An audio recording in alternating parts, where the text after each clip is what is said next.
55,000 flat owners of Noida are left in the lurch. A clear case of centre or the Environment Ministry's apathy towards these home buyers. The buyers and their family members, adding up to 2 lakh plus people, cannot move into their homes which are ready for possession as the ministry is dragging its feet on the final notification identifying the eco-sensitive zone around the Okla Bird Sanctuary. This even after over a year of National Green Tribunal's directive to the ministry to do so. Does the promise of Achhe Din and a lofty ambition of housing for all by 2022 not ring absolutely hollow looking at what's going on? So, who's responsible? Let's get to the bottom of it all. We've got with us Rohit Raj Modi, Vice President CREDAI and Director Ashiana Homes Private Limited. Also with us Amit Chauhan, President Lotus Panache Welfare Association. He represents home buyers who are suffering because of this indecisiveness. We also have Deepak Kapoor, Director Gulshan Homes. His project is tied up under this indecision, and Ritvik Datta, environmental lawyer, also Anand Arya, environmentalist and founder of Okla Bird Sanctuary. So we've got a very, very interesting panel here. Now let me just outline some of the key terms we will refer to in this discussion. These are important.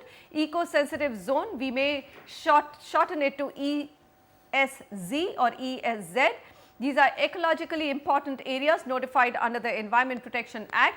MOEF, we all know, is Ministry of Environment, Forest and Climate Change. And now for the timeline of this controversy for all our viewers before we start the debate. Now July 13th, there was a petition filed by lawyer Amit Kumar asking the Ministry of Environment to notify an ESZ around the Okla Bird Sanctuary that spans 3 square kilometers and attracts over 330 bird species from places as far as Siberia.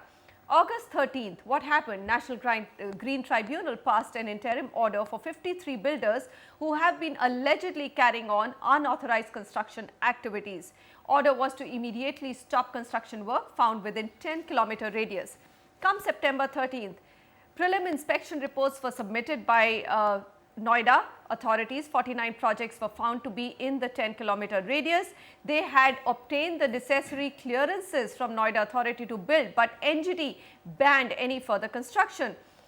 At that time, 15 projects were found to have been already completed, while 7 had not started any work. 25 had environment clearances.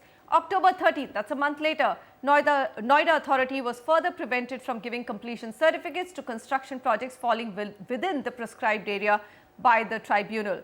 NGT asked the UP government to send its proposal for eco-sensitive zone within 4 weeks, and Ministry of Environment was to issue notification within a period of 2 weeks. But nothing happened. February 14th, after proposing 1 kilometer radius in its affidavit, in August 2013, the UP state later changed its stand to 100 meters. April 14, 2014, NGT reiterated its position on new construction projects. No completion certificate should be given, it said, until the final order is passed. It again directed the Secretary of MOEF to decide on the eco-sensitive zone for Okla Sanctuary. August 14, Union Ministry is still waiting for a revised proposal from the UP government. September 14, Ministry issued draft notification for demarcating eco-sensitive zones, notifies an area up to 100 meters from eastern, western and southern boundary and up to 1.27 kilometer from the northern boundary of the sanctuary. Present, what's happening? We are waiting for the ministry to put the final stamp on draft notification. So, if you look at the timeline, it's just literally that the ball's moving from one court to the other. Finally, it does rest with the Ministry of Environment. It's dragging its feet on this mess. So, I will first find out, because I think CREDAI has been negotiating or talking to the ministry. What's happening, Rohit? What is the ministry's stance? Because when our senior most correspondent asked the Environment Minister, he refused to give. He said, I will not talk about the issue at all. Well, frankly, I'm equally perplexed and confused at what's holding the ministry back. We have had 3 rounds of discussion with the Honorable Minister, and since we were expecting that November 24th, when the deadline for observation and comments gets over, it was supposed to be by January. We were told that there would be a notification, whatever it is, but nothing has come. Even we are getting no information from the ministry. We are very, very confused that what is the delay, what is the hold up, what is the crime of those 55,000 middle income families who have invested in Noida. All right, so I am going to now bring in Deepak Kapoor. He is also one of the developers whose project is stuck. Deepak ji, what has happened? I mean, where is your project? It lies in that area of 10 kilometers where construction has been stopped. Is your project constructed, half constructed? What is the status?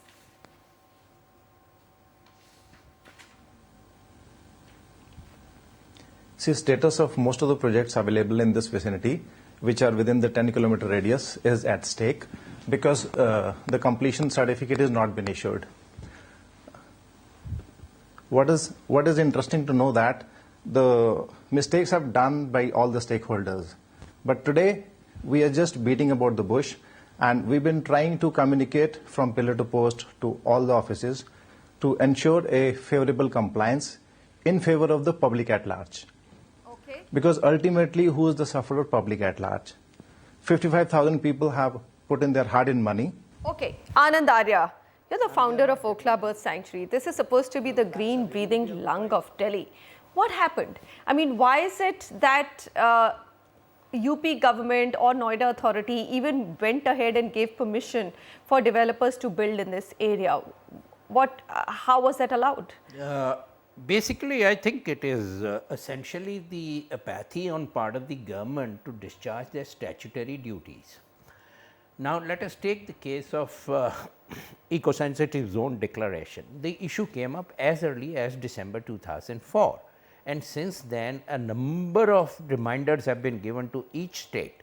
Please declare the eco-sensitive zone around the, and now for so many years, for almost till 2010, no declarations were done except for Sultanpur National Park in Haryana.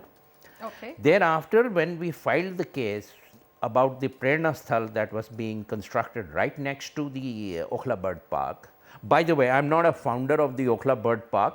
I mean, this has been a habitat for the birds for thousands of years, and it was officially notified in 1991.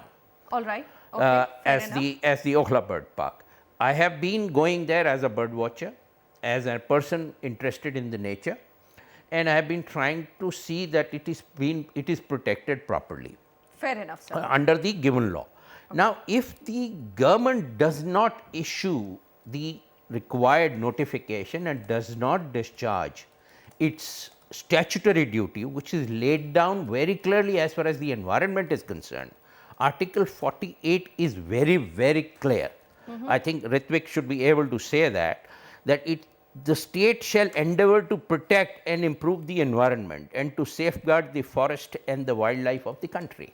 Now, despite Supreme Court orders and then Ministry of Environment and Forest writing to all the states every 6 months, and even after giving them a final notice that any proposal received after or not a proposal not received for any sanctuary by 15th of July 2013, 10 kilometer will become the eco-sensitive zone.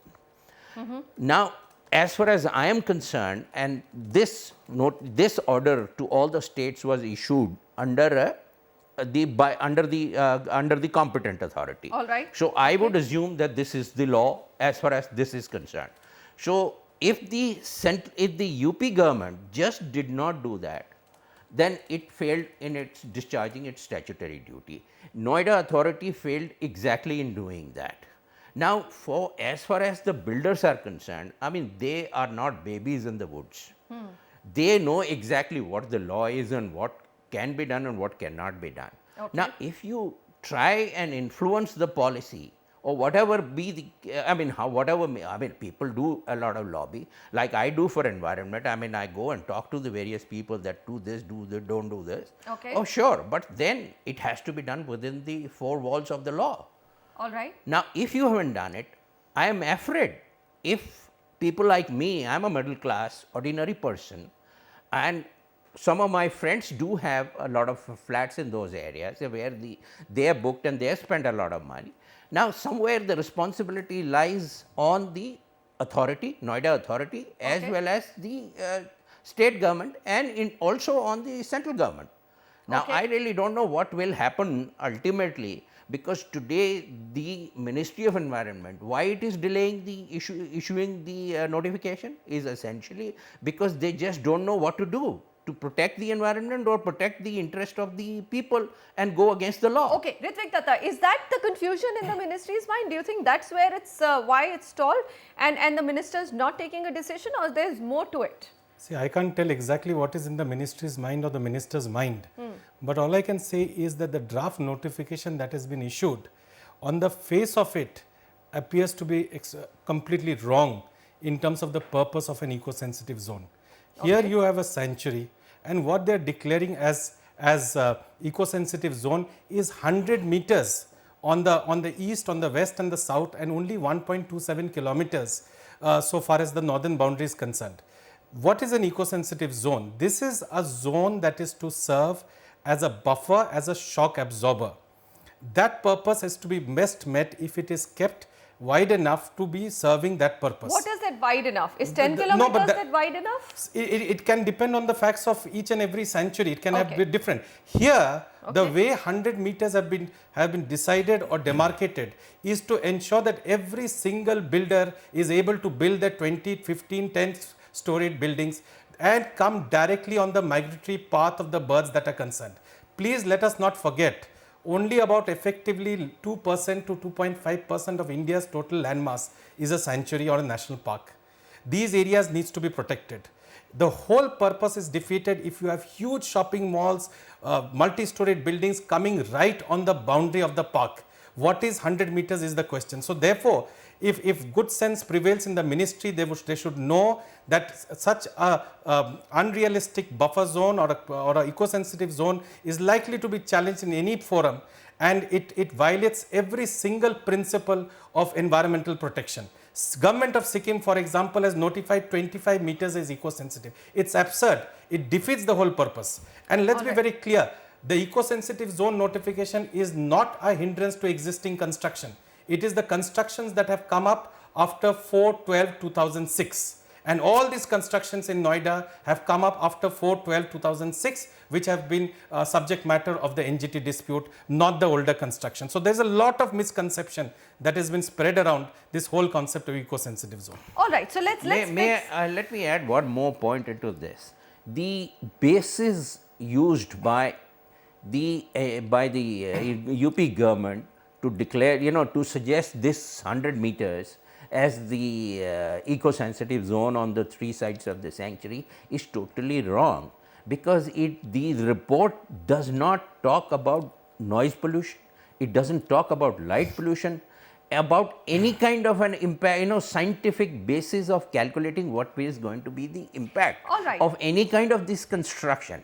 But Mr. Arya, the fact of the matter is that the ministry was sending UP authorities and all state authorities a directive every 6 months and saying, please define, please define. They did not define, and they went ahead and gave builders. I completely agree with you that 100 meters is probably a joke when it comes to protecting any eco-sensitive zone. But the fact of the matter is, who pays the price ultimately of all the botch-up which has happened? Now, fixing the responsibility, we look at it, what have Noida authorities done? They've allotted the land. The government, while allotting the land, they have failed to inform builders that being near a sanctuary land, they will require clearance from central government as well as according to the norm. Is that correct or not? Now, Rohit, this is what builders are telling us, but were you not aware of it? This is a question which we have to ask, because it's a very, very important question. Okay. Hand on heart, none of the developers knew about this, number one. I'm saying that yes, ignorance of law cannot be cited, but hand on heart, none of the developers knew. You go back and look at the statistics that 95% of the housing projects which are coming up today are on the plots of land which were allotted from 2006 and 7 onwards. If that is the case, why did Noida authority allot them? Because state is supposed to be custodian of the law. They're supposed to know the law. And when if as a developer, as a private business person, if I cannot trust the sovereign of the state to do its due diligence, then what will I trust? If I can't even trust the sovereign of the state, then what will I trust? And why are we constantly only talking about that the Noida authority or Noida or UP government? The same proposal has been recommended by Delhi and by Haryana, because Okhla Bird Sanctuary's 10-kilometer radius goes all the way up to Pragati Maidan and New Delhi railway station. Are you telling me that in the last 7 years none of the development happened on that side? Or they took the particular clearance from the Wildlife Standing Committee? No, they don't. And what about the DMRC, which is very much into the 10-kilometer radius on the Noida side as well as into the Delhi side? Okay, all right, that's your argument. Mr. Kapoor, did the developers not know about this 10-kilometer radius parameter which the National Green Tribunal has been fighting for, or saying that you can't build within that? Was the industry completely unaware of this? After getting the allotment done by Noida Authority, all the developers have undergone all statutory compliances, which include environment clearance as well. We all enjoy all the clearances from the authority, and after that the allegations are made that for everything developer is responsible. It is a subject matter between the governments. It is a subject matter between the Ministry of Environment and Forest, central government and state government, Noida Authority. But who is the sufferer? Ultimately it is the public at large is the sufferer. Today we are just passing the buck from one department to another, and giving justifications. Right. I say whatever is done, but let us understand and reconcile today what needs to be done today. Okay. So we are saying that we also had the Supreme Court entering into this discussion. They said Central Empowered Committee mandates that all states have to declare a safety zone where no construction can take place, and until the eco-sensitive zone is not notified by the state, the general principle is that the width of zone will be 10 kilometers, as was mentioned by Mr. Anand Arya. Well, that's the way it stands. Now we're going to come back in just a short moment and discuss what does the home buyer do now. The botch up has happened. What does the home buyer do now? 55,000 homes stuck, which essentially means 2 lakh plus people. Each family is about 4 members. So is there a solution? Is there a way out? Can both be kept in mind and perhaps a great solution be found? We'll come back and discuss that in just a moment.